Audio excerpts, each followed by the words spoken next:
आपलं कुटुंब सुखी होतं एकमेकांच्या सहकार्याने. उत्तम संस्कार, चांगल्या सवयी आणि शिस्तबद्ध कामांमुळे आपलं जगणं सुरळीत होतं. आपण न्यूजपेपर शेल्फमध्ये, वह्या पुस्तकं दप्तरात, कपडे वॉर्डरोबमध्ये आणि भाजी फ्रीजमध्ये ठेवतो. या सगळ्या गोष्टी आपण एकत्रितपणे जर फ्रीजमध्ये ठेवल्या तर काय होईल?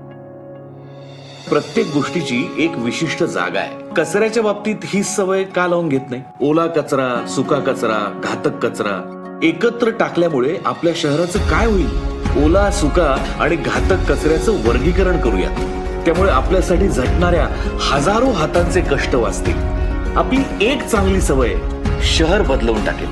शासन आपल्या सोबत आहेच, पण आपणही शहराच्या आरोग्य आणि सौंदर्यासाठी हातभार लावूया. चला करू नवी सुरुवात. अस्वच्छतेवर करू मात.